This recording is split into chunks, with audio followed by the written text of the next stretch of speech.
knew it.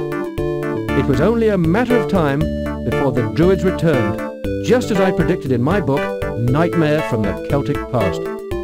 Slow down, please, Uncle Basil. What on earth are you talking about? The Druids! They've brought a toy tiger to life. It's stalking through the town. Aunt Miranda has it on videotape. Come on down to the kitchen and see.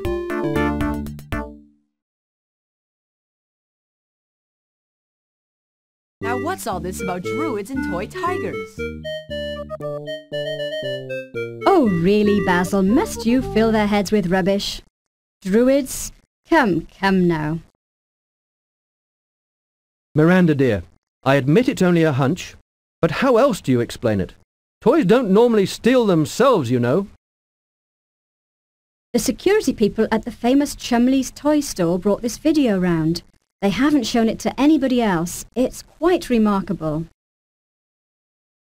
I doubt very much that Druid magic is involved, but the Chumleys people want to be sure what happened. They need to pinpoint exactly who could have pulled this little stunt. It'll make a great story regardless of whether the answer turns out to be technology or wizardry. Would you mind lending me a hand with it? Sure. Toy tigers stalking the streets of London. How could we say no? Go round to all the toy stores and see if any other toys are, vanishing. But remember, keep this a secret. If there is a revolution of the wind-up toys in progress, I want the scoop. Right. We don't want to start a panic. If toys start stealing themselves all over London, it'll be pandemonium. I'll ring up Nigel's friend, the one who knows so much about toys. Felix, his name is. He'll meet you at the London Toy and Model Museum.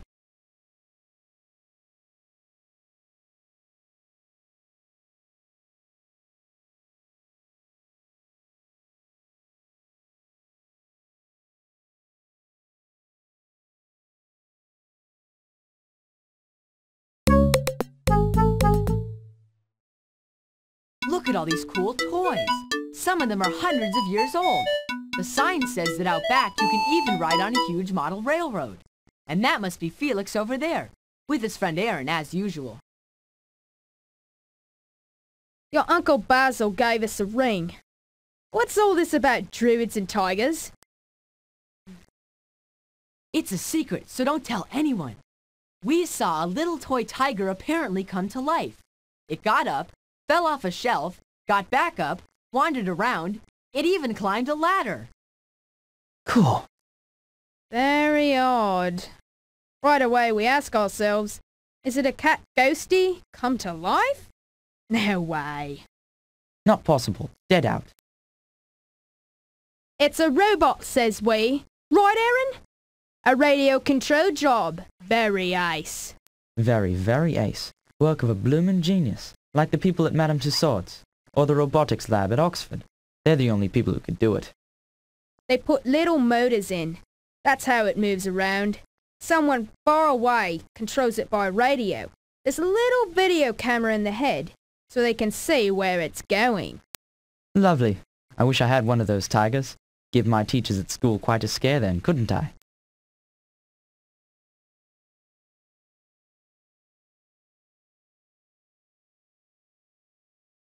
"30 centimeters? How many inches is that? Let's take a look at the metric conversion chart in our Eagle Eye handbook and find out." I get confused sometimes changing centimeters into inches, but having a conversion chart helps a lot. Can you figure out about how many inches are in 30 centimeters?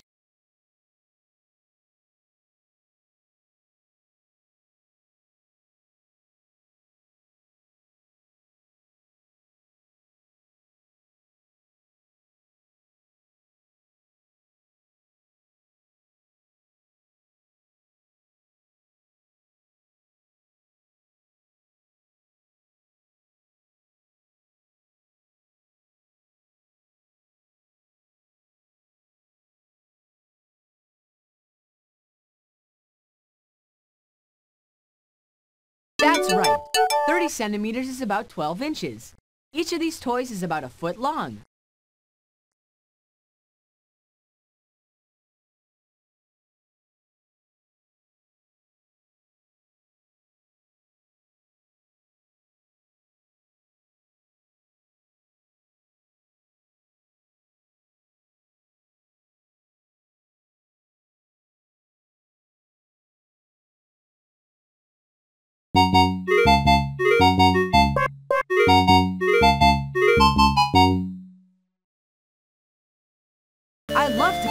Jennifer. She goes nuts over all the movie stars.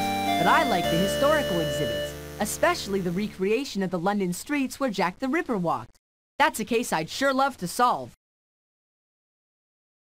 I thought the guard was a wax dummy. Guess I looked pretty silly there for a second. But he told me we could find Dr. Wilde, the robotics director, back in here. Remember, we shouldn't tell Dr. Wilde about what we saw on the videotape. So, you're interested in robots. Many of our young visitors are. And here at Madame Tussaud's, our goal is realism. Exhibits so real, they make your hair stand on end. Our latest project is an exhibit of Earth's endangered animals and the famous scientists who work to save them. Some of the animals will be robots. The tigers will roar, for example, but they won't be ready for many months yet.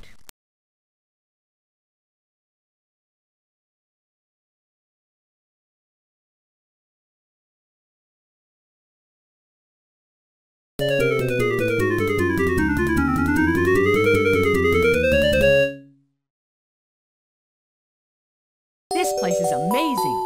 6 stories tall and filled with nothing but toys. This stuffed animal display is as big as the whole toy store back home in Richview. Chumleys seems magical, all right, but I still can't believe that one of the toy tigers mysteriously got up and walked away. Pardon me, you haven't seen anything suspicious going on around here, have you? Like toys walking around by themselves or anything like that? No, I can't say that I have. Although that would be a great advert for our store, wouldn't it? Chumleys, where the toys come alive. Hey, that's pretty good. Maybe I should bring it up in the next company meeting. They might give me a big bonus. I could use the lolly. You know, you asked if anything suspicious has happened around here. I guess something has. A woman came by earlier and left a puzzling note. Here, you can read it if you like. Hey, this looks like another of those notes from a cavity. It reads, "Foolish person did not know, made that little tiger go. Be nice to everyone on 4 paws, or watch for my robotic claws. Signed, the Hidden Paw." Who is this McCavity anyway? Sounds like a raving loony to me. Oh yes, now I remember. He's that criminal who's always making a monkey out of Scotland Yard. Sounds like he made a monkey out of someone else, too. So McCavity is behind all this. Now it's more important than ever that we find out who McCavity tricked into making the little tiger walk.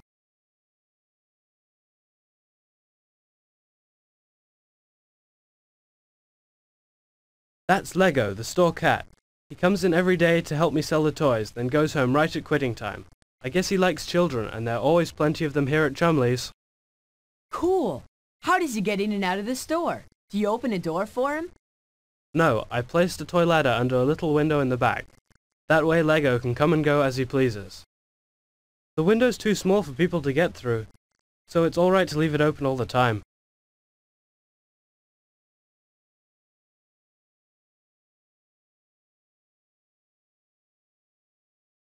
Our popular white Bengal. It's a threatened species, you know. Very sad. Magnificent animal that gets up to 3 meters long and weighs 500 pounds or more. A meter is about 3 feet and 3 inches, I know. So that means they get 10 feet long? That's right. Our little replicas are only 20 centimeters by 60, about 8 by 24 inches. These are much easier to keep around the house. They don't stroll around and knock things over. Not till last night, anyway, right?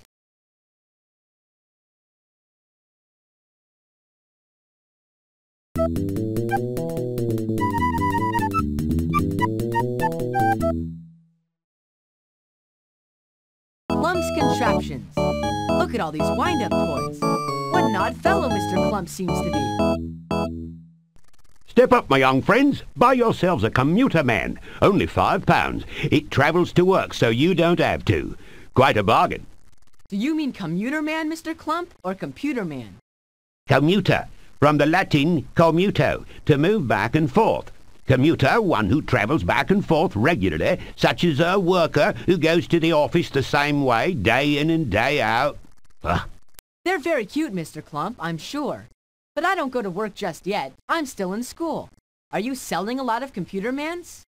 Commuter Mans, please. No, business is terrible. I need to promote my toys in a big way somehow.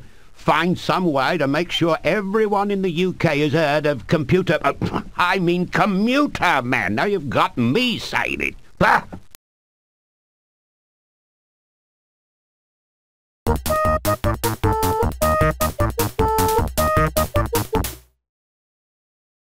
Oxford lies to the northwest of London, in the middle of the county of Oxfordshire. All aboard the train for Oxford.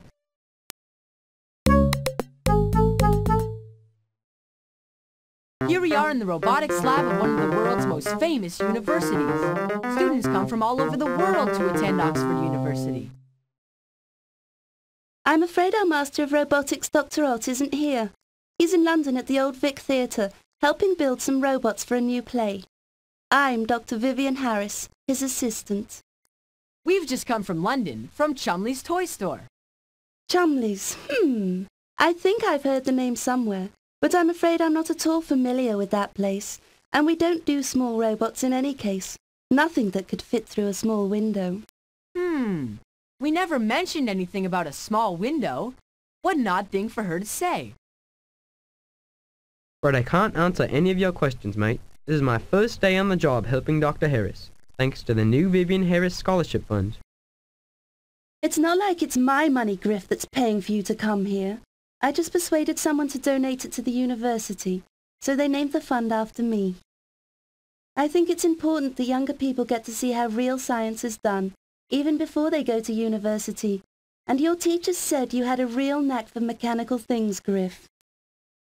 I've been building things since I could walk. I can't wait to begin, Dr. Harris. Let's get started then, right?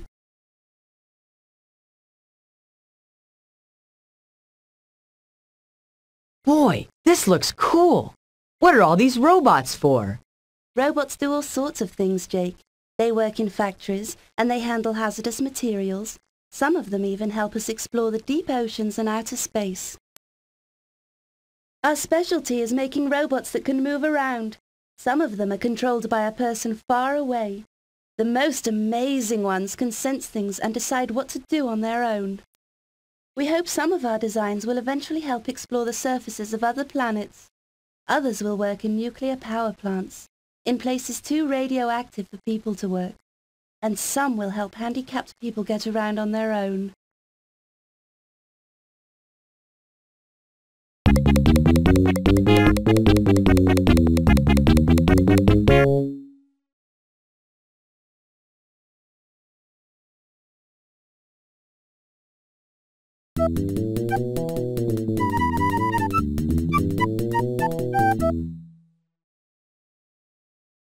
Look at all these robots. This looks more like a robot lab than the stage of the Old Vic Theatre. I'm afraid Dr. Ott, the robot designer, isn't here. He had to go to Chumleys for more parts. He takes the pieces from the robot toys, then reassembles them into the robots we need for the play. The poor fellow is rather tired. We were working on these robots all last night. We have to get them ready for our play, and it opens this Friday.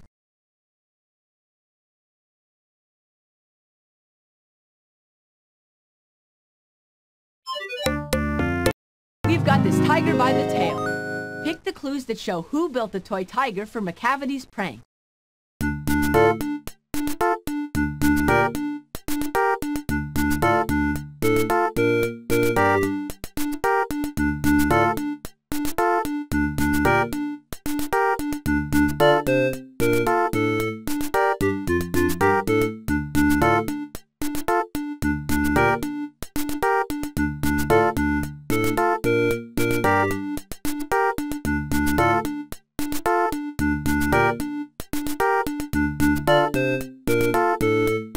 Those seem like good clues.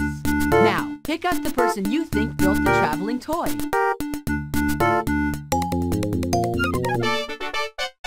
You got it! Dr. Vivian Harris is very good at robotics, but she's not a very good liar.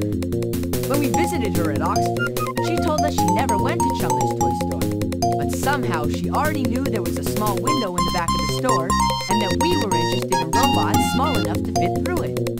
She knew these things because she was the one who assembled the robot inside the stuffed white tiger. I did it for this person named McCavity. I thought it was a publicity stunt, that's all.